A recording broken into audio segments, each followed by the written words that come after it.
The morning air at Fort Bragg hung heavy with tension as Colonel Marcus Hartley stood before the assembled soldiers, his jaw clenched so tight it could crack walnuts.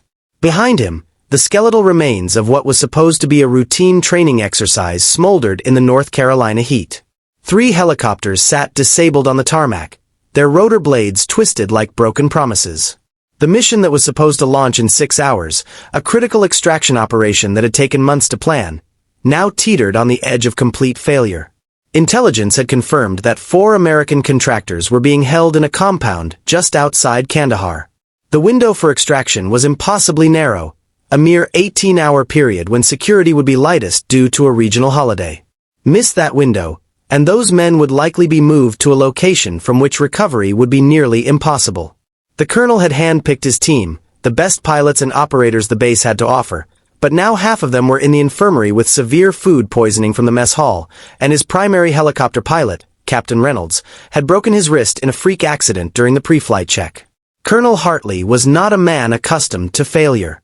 His career had been built on precision, on executing the impossible, on bringing his people home. He had served in 3 wars, commanded units in the most hostile territories on Earth, and never once had he left a man behind. But standing there, looking at the faces of the remaining soldiers, he felt something he rarely experienced: desperation. "Listen up," his voice cut through the morning like a blade. "I need a pilot. Not just any pilot. I need someone who can fly that Black Hawk into hostile territory with zero margin for error, someone who can handle combat conditions, someone who won't flinch when the situation goes sideways.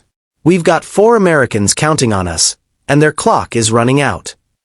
He paused, his eyes scanning the formation. "Any man will do, as long as you've got the skill and the nerve." The soldiers stood rigid, most of them avoiding eye contact. They were good men, brave men, but helicopter pilots of the caliber needed for this operation were rare. The remaining pilots were either too inexperienced for a mission this sensitive or already assigned to other critical operations that couldn't be postponed. The colonel felt his heart sinking as the seconds ticked by in silence. Then, from the back of the formation, there was movement. A figure stepped forward, his boots crunching on the gravel. The other soldiers turned to look, and a ripple of surprise moved through the ranks. It was Staff Sergeant David Chen, a man so quiet that some of the newer recruits barely knew his name. He worked in logistics, spent his days coordinating supply chains and equipment manifests, the kind of essential but unglamorous work that kept the base running but rarely earned recognition or glory. Chen was 38 years old, with streaks of gray just beginning to show in his dark hair. He had a lean build, not particularly imposing, and a face that seemed designed to blend into crowds. But what everyone on base knew about him, the one thing that defined him in the eyes of his fellow soldiers, was that he was a single dad. His wife had died 4 years earlier from cancer, leaving him to raise their 7-year-old daughter, Emma, alone. He'd turned down promotions, refused transfers to better positions, anything that would take him away from her for extended periods. He left the base every day at exactly 5:30 to pick her up from the after-school program, and on weekends, he could be seen at the park, patiently teaching her to ride a bike or helping her with school projects at the base library. Colonel Hartley's eyes widened as Chen came to attention in front of him. "Staff Sergeant Chen," the colonel said slowly, his voice carrying a note of confusion. "Your logistics. What are you doing?" "Permission to speak, sir," Chen said quietly, his voice steady but not loud. "Granted. I'm a pilot, sir. I can fly the Black Hawk. I can fly the mission." The colonel's face went through several expressions in rapid succession. Confusion, disbelief, and then something that might have been recognition. "Chen, wait. David Chen. You were with the 160th SOAR, weren't you? The Night Stalkers." "Yes, sir. 8 years, sir. I flew combat missions in Iraq and Afghanistan, primarily special operations insertions and extractions." A murmur went through the assembled soldiers. The 160th Special Operations Aviation Regiment, known as the Night Stalkers, was legendary. Their motto was, "Death waits in the dark," and they were considered the most elite helicopter pilots in the world. They flew the missions no one else could, in conditions no one else would attempt, and they had a success rate that bordered on the supernatural. The colonel's mind was racing. He vaguely remembered something about this now, a decorated pilot who had left the 160th years ago, but the details were fuzzy. Why are you in logistics, Chen? Why aren't you flying? Chen's expression didn't change, but there was something in his eyes, a deep well of old pain that he kept carefully controlled. After my wife died, sir, I needed to be there for my daughter. Flying combat missions meant deployments, irregular hours, the kind of life that doesn't work when you're the only parent. I requested a transfer to a position with regular hours.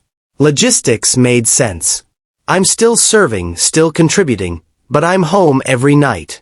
Colonel Hartley felt something twist in his chest. He was a father himself, though his kids were grown now, and his own marriage had barely survived his years of deployment.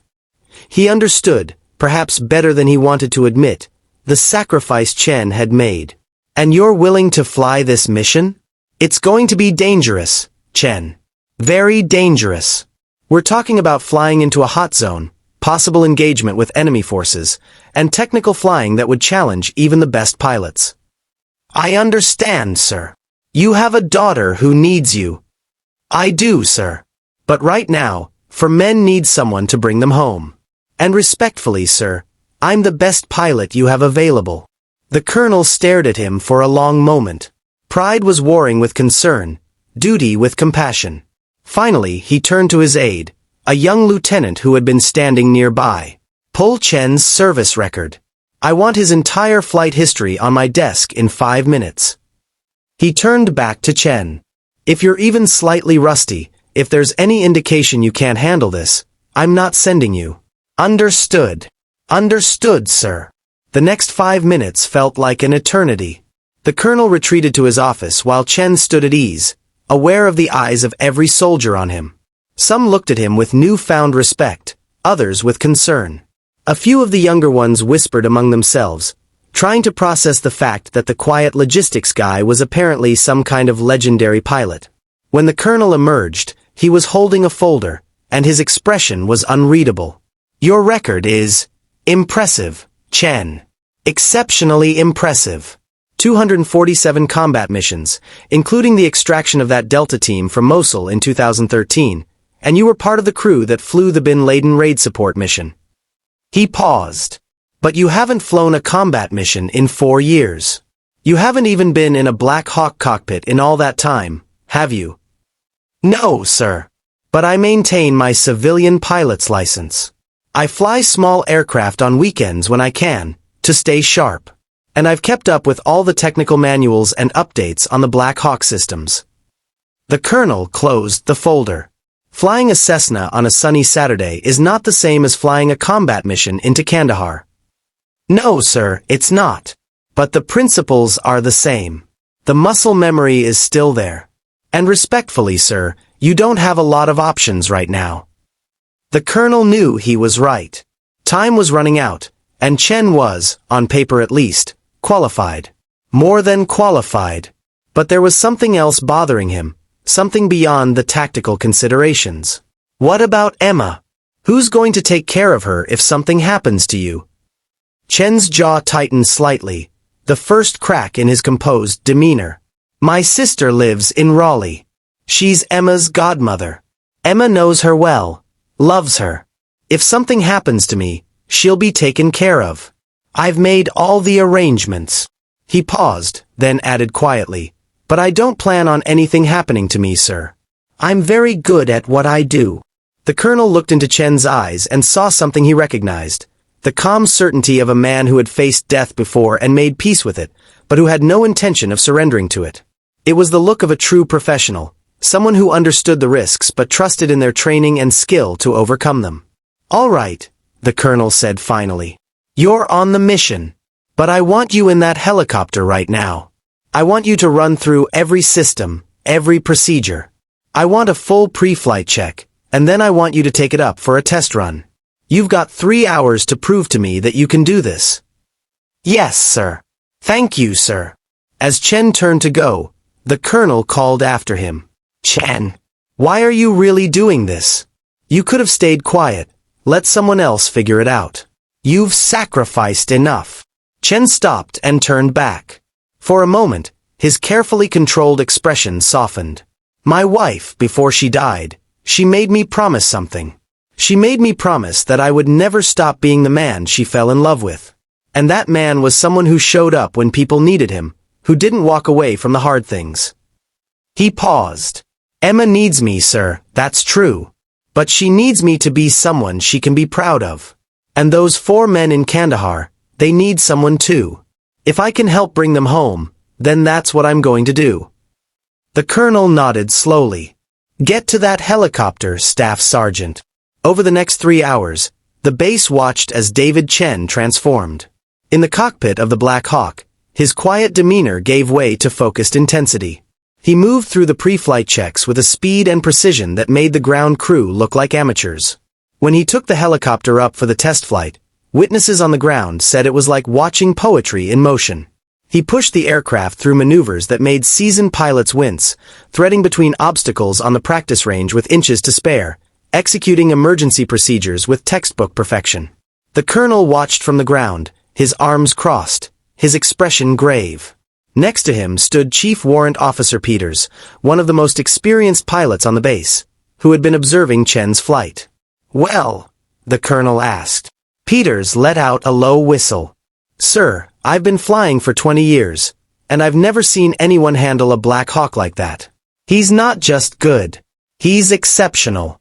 Whatever rust might have accumulated, you'd never know it. If anything, he seems calmer and more controlled than most combat pilots I've worked with. When Chen landed and climbed out of the helicopter, the colonel was waiting for him. You're cleared for the mission, he said simply. Brief with the team at 1300 hours. Wheels up at 1800. Thank you, sir. Don't thank me yet. Just bring those men home. And then you come home too. Your daughter needs her father. Yes, sir. The briefing that afternoon was tense. The team consisted of Chen as pilot, Lieutenant Sarah Martinez as co-pilot, and a 4-man special operations team led by Master Sergeant Williams. They went over the mission parameters in excruciating detail. The flight path that would take them through mountain passes to avoid radar detection, the landing zone just 300 meters from the compound, the timing that had to be perfect down to the minute.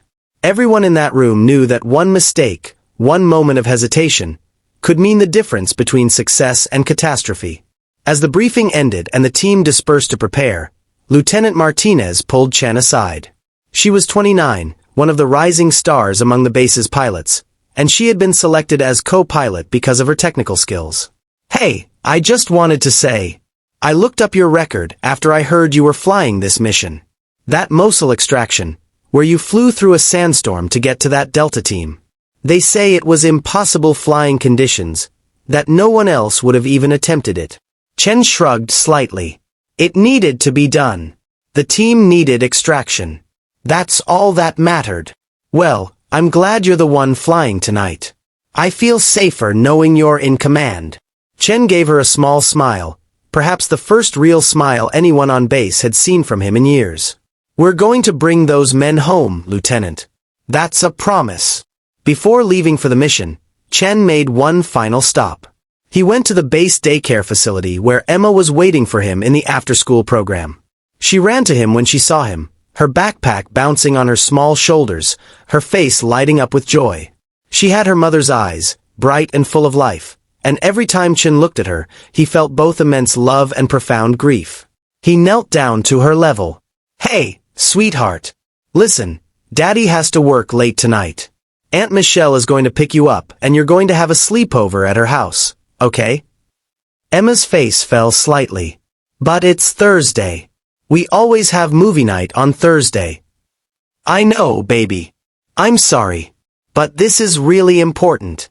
I promise we'll have movie night this weekend instead, and you can pick 2 movies, okay?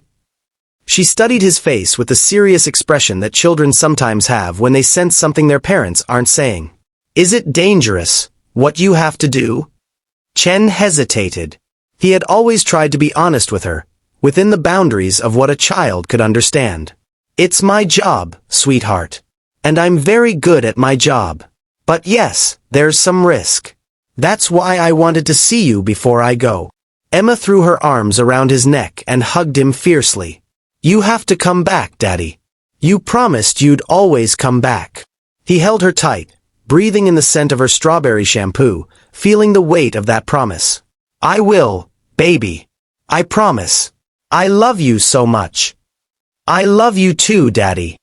As he walked away from the daycare facility toward the flight line where the Black Hawk was being prepped, Chen felt the weight of what he was about to do settle onto his shoulders. But he also felt something else. A sense of purpose, a clarity that had been missing from his life for the past 4 years.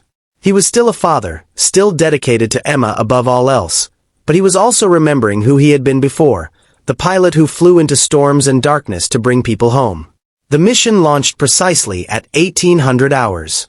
The Black Hawk lifted off into the gathering dusk, its rotors beating the air with that distinctive thump that every soldier recognizes. Chen's hands were steady on the controls, his voice calm as he communicated with the tower and then with the Forward Operations Command as they left Fort Bragg behind and headed toward the darkness of the mission ahead. What happened over the next 12 hours would become the stuff of legend on the base. The flight to Kandahar was flawless, Chen navigating through weather systems and mountain terrain with a kind of precision that made the Special Operations team in the back exchange impressed glances. The insertion went perfectly, the helicopter touching down in the landing zone so softly that Master Sergeant Williams later said it was like landing on a cloud. The extraction of the 4 contractors, who were weak but alive, was executed with textbook efficiency. But then, as they were lifting off, everything went sideways. Enemy fighters, more than intelligence had predicted, opened fire from multiple positions. The Black Hawk took several hits, one of them damaging the tail rotor.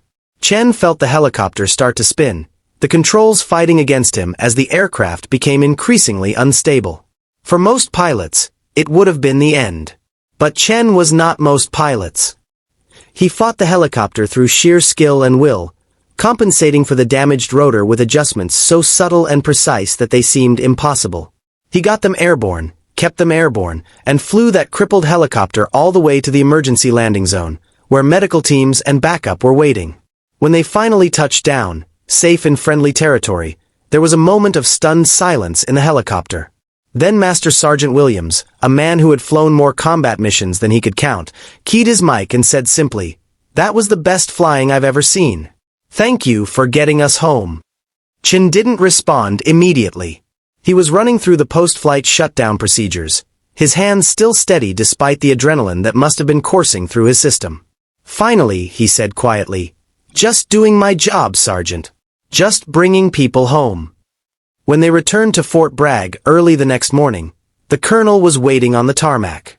So were about 200 other soldiers, word having spread about the mission and Chen's flying.